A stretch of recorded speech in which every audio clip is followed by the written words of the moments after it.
Imagine this. You wake up one morning and everything feels off. Not in a catastrophic way, nothing has gone wrong. But there's a heaviness in the air, an invisible weight pressing down on you. You brush it off, go about your day, but the feeling lingers, subtle, yet undeniable. Then, someone makes a comment, perhaps a slight criticism, a small rejection, or a reminder of something you failed to do.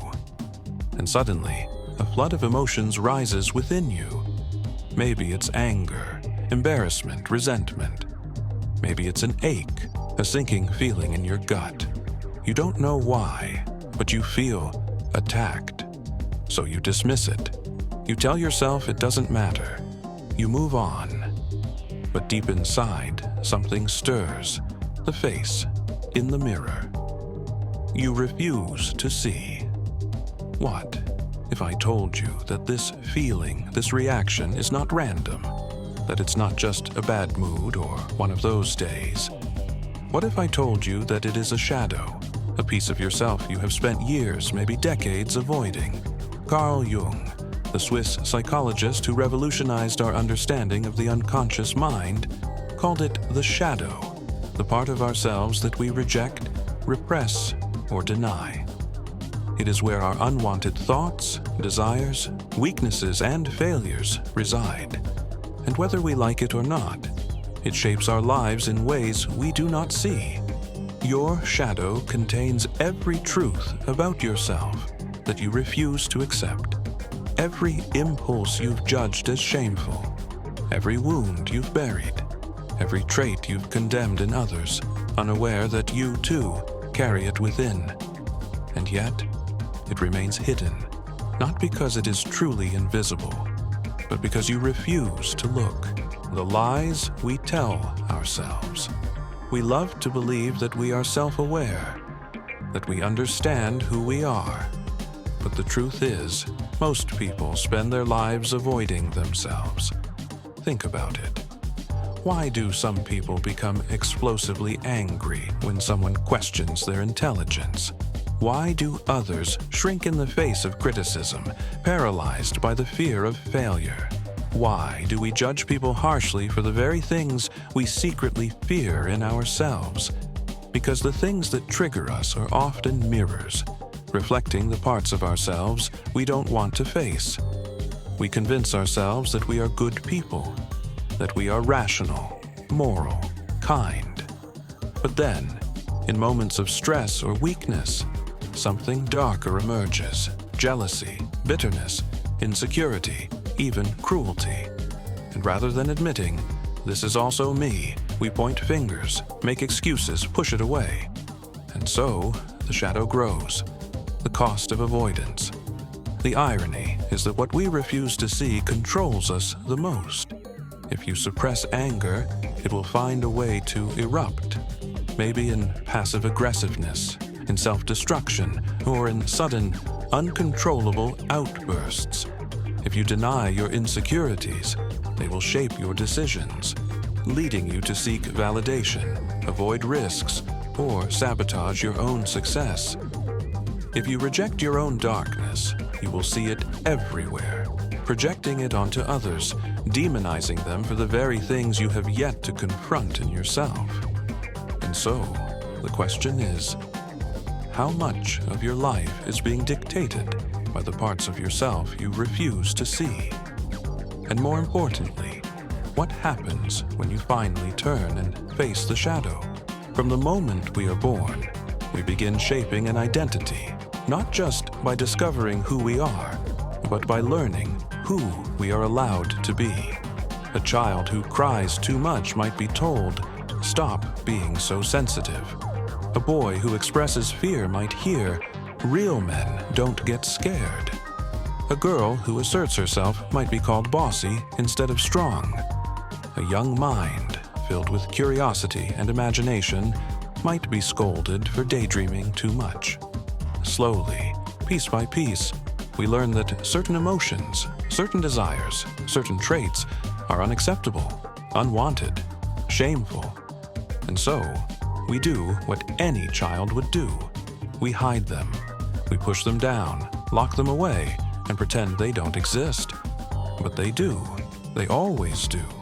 Carl Jung described the shadow as the sum of all those hidden traits, repressed emotions, and denied aspects of our being.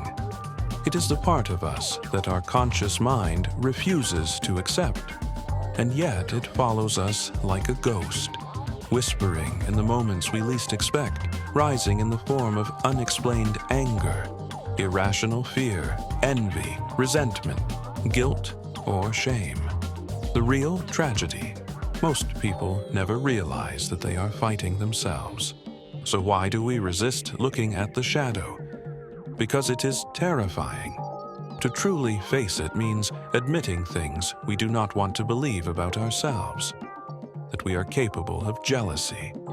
That we sometimes take pleasure in the suffering of others. That we have repressed anger, fear, cruelty, even hatred.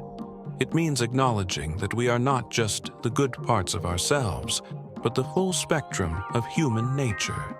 Light and dark, noble and monstrous, kind and cruel. This is where the teachings of Nietzsche become painfully relevant. He warned against the dangers of self-deception and believed that true strength comes from facing the parts of ourselves we fear the most. Whoever fights monsters should see to it that he does not become a monster. But he also added, if you gaze long into the abyss gazes also into you. And therein lies the problem. Looking at the shadow means standing at the edge of that abyss. It means questioning everything we thought we knew about ourselves. It means realizing that we, not society, not our parents, not some external force, are responsible for our own darkness. And so, most people choose ignorance.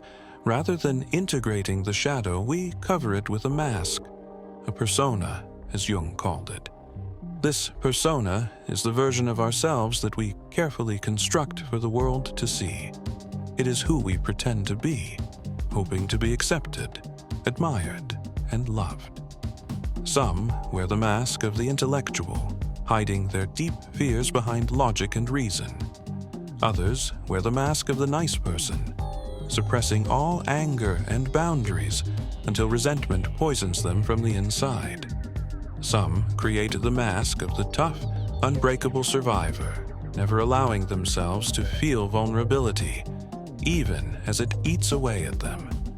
But the problem with masks is that they are fragile.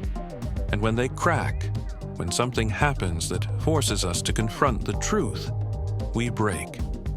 This is why people have midlife crises.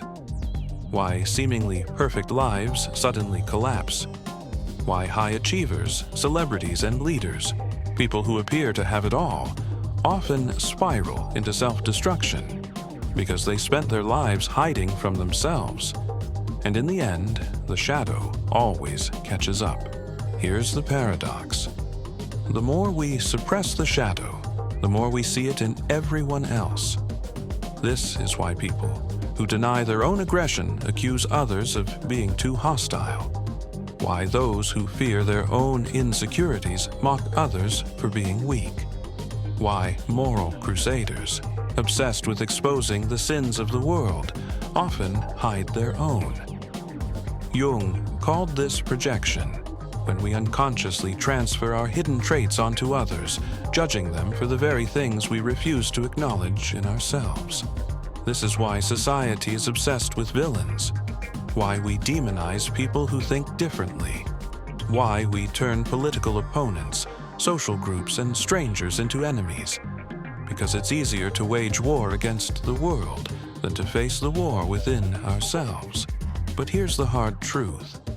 If you constantly find yourself disgusted by the flaws of others, if certain behaviors deeply trigger you, if you are consumed by hatred for a particular type of person, there's a good chance that your shadow is speaking. The question is, will you listen? The more we repress the shadow, the more it controls us. It manifests as self-sabotage. You procrastinate, ruin relationships, or fail at the last moment. Because deep down, your shadow believes you don't deserve success.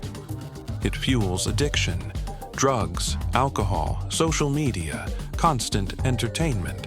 We drown ourselves in distractions to avoid facing what lurks beneath. It erodes mental health.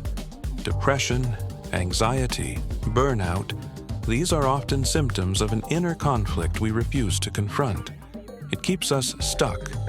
We repeat the same toxic patterns, attract the same destructive relationships, and chase the same empty goals, never realizing that we are running in circles around a truth we refuse to see.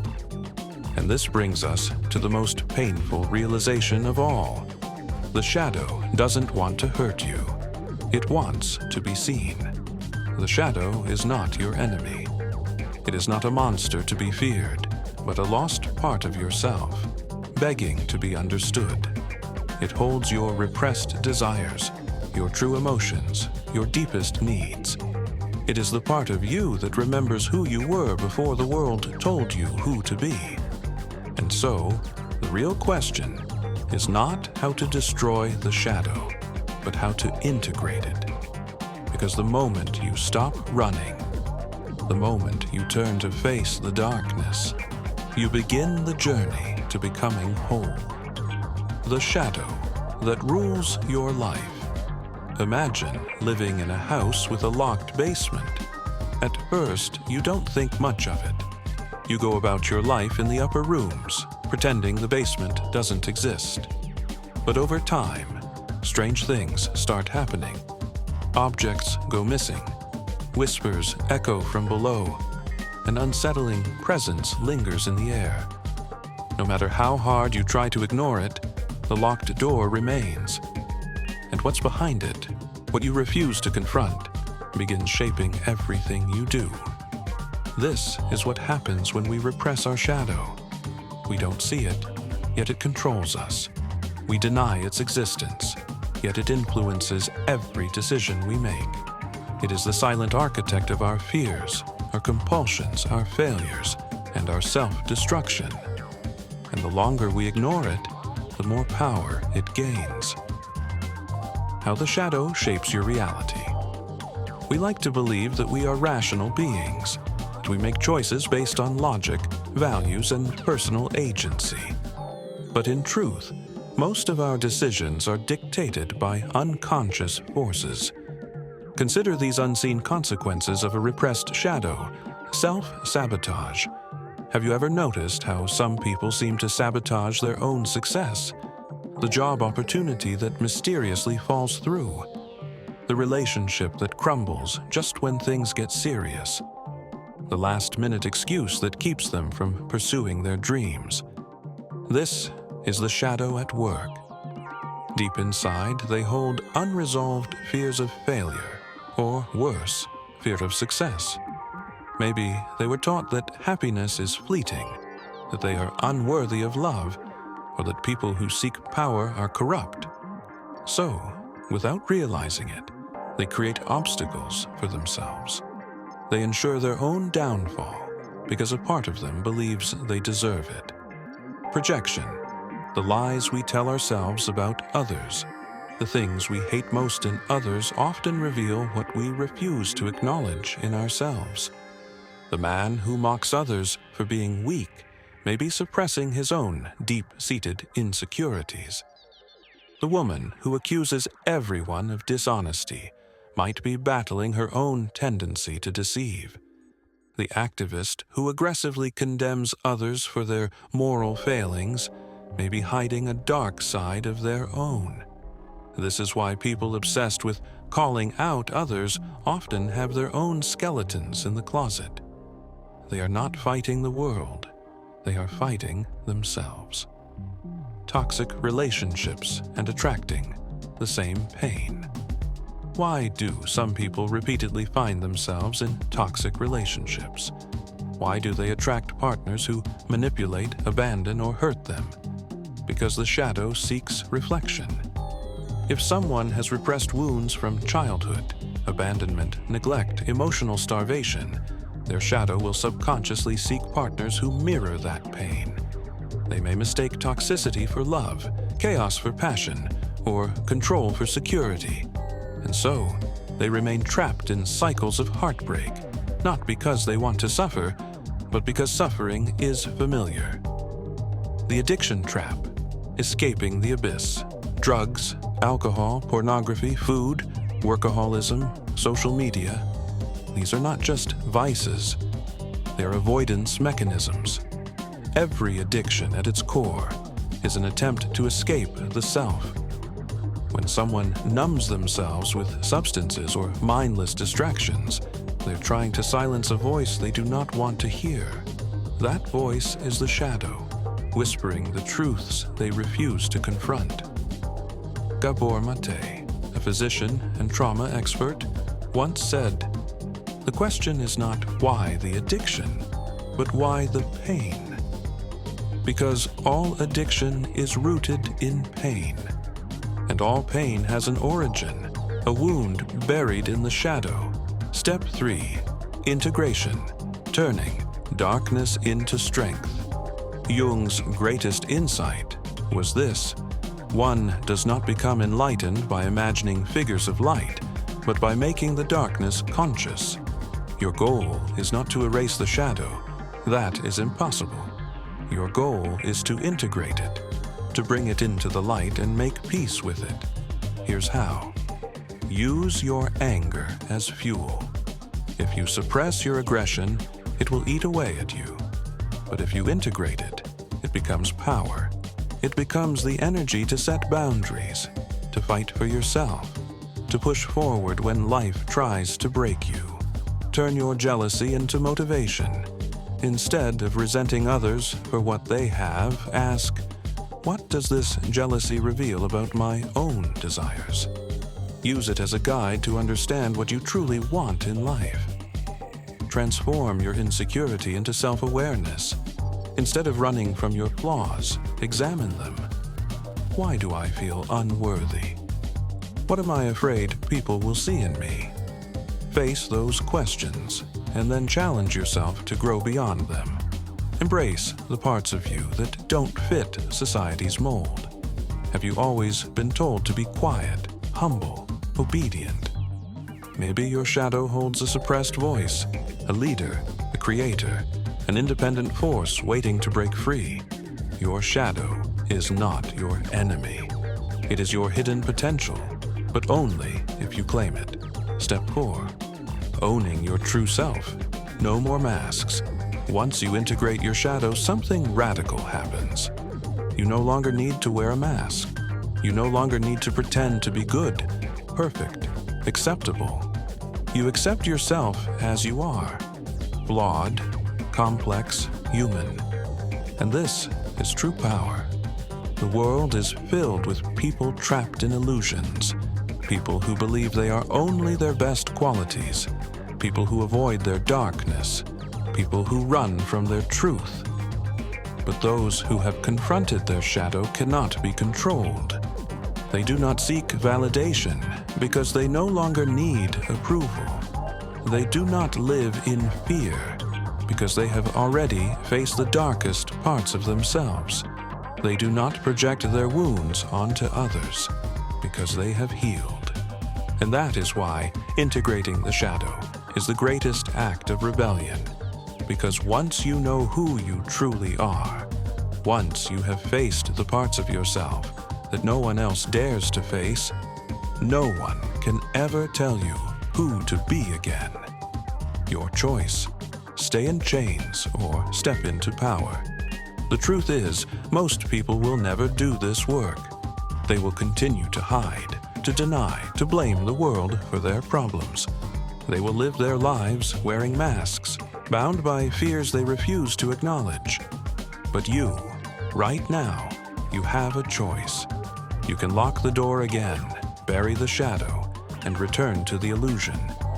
Or you can take the first step toward something greater, something raw, something real, something that leads to true freedom. The only question is, are you ready? The final step, becoming whole. Imagine waking up tomorrow with no fear of being exposed, no fear of failure, no fear of judgment, no fear of your own thoughts. Imagine walking through life without needing to hide, without pretending to be something you're not. What would that feel like? Most people never reach this place because they live in fragments. They are split between the person they show to the world and the person they truly are. They spend their lives running, avoiding their pain, their truth, their darkest thoughts. But what if I told you that wholeness, true, unshakable confidence, only comes when you stop running?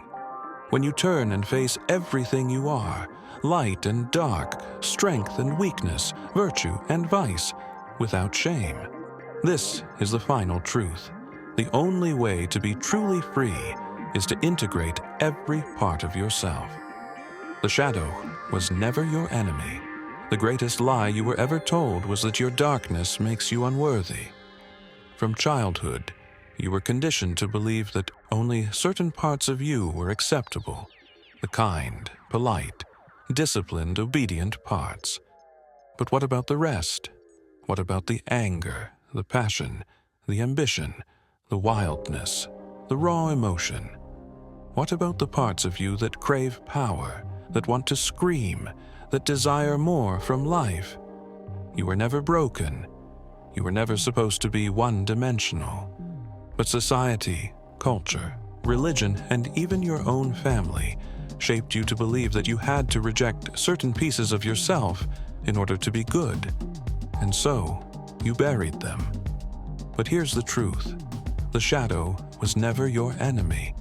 It was the missing half of your soul, and until you reclaim it, you will never be whole. The hidden superpower in the shadow. Once you integrate your shadow, something profound happens. Your anger transforms into power, the ability to set boundaries, to demand more from life.